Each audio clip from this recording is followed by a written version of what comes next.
അഹമ്മദാബാദ് വിമാന ദുരന്തത്തിൽ മരിച്ച മലയാളി നഴ്സ് രഞ്ജിതയുടെ സംസ്കാരം നാളെ വൈകിട്ട് 4-ന് നടക്കും. മൃതദേഹം നാളെ രാവിലെ 7 മണിക്ക് തിരുവനന്തപുരത്തെത്തിക്കും.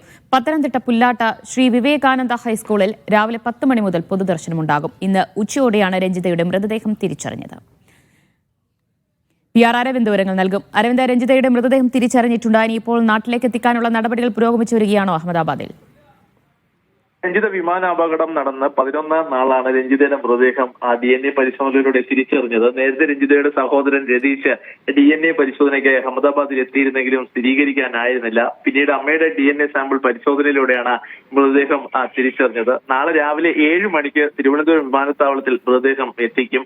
തുടർന്ന് പത്തനംതിട്ടയിലെ പുല്ലാട് ശ്രീ വിവേകാനന്ദ ഹൈസ്കൂളിൽ പൊതുദർശനം നടത്തും. വൈകിട്ടോടെ വീട്ടുവളപ്പിൽ വെച്ചായിരിക്കും സംസ്കാരം നടക്കുക. എന്തായാലും പ്രവാസ ജീവിതത്തിന്റെ അവസാന മാസങ്ങൾ പൂർത്തിയാക്കാനുള്ള ഒരുക്കങ്ങളുമായിട്ടാണ് രഞ്ജിത നാട്ടിലേക്ക് എത്തിയത്. അവിടെ നിന്ന് തിരിച്ചു മടങ്ങവെയായിരുന്നു ജൂൺ 12-ന് വിമാന അപകടത്തിൽ ജീവൻ നഷ്ടമായത്. ഇതുകൂടാതെ 251 പേരുടെ മൃതദേഹം തിരിച്ചറിഞ്ഞിട്ടുണ്ട്. 247 പേരുടെ മൃതദേഹം ബന്ധുക്കൾക്ക് കൈമാറിയിട്ടുണ്ടെന്നും ആശുപത്രി അധികൃതർ വ്യക്തമാക്കുന്നു. എന്തായാലും മൃതദേഹം ഇപ്പോൾ ബന്ധുക്കൾക്ക് കൈമാറിയിട്ടുണ്ട്. അത് നാട്ടിലേക്ക് എത്തിക്കാനുള്ള നടപടിക്രമങ്ങളും ആരംഭിച്ചു കഴിഞ്ഞു. ദിവ്യ.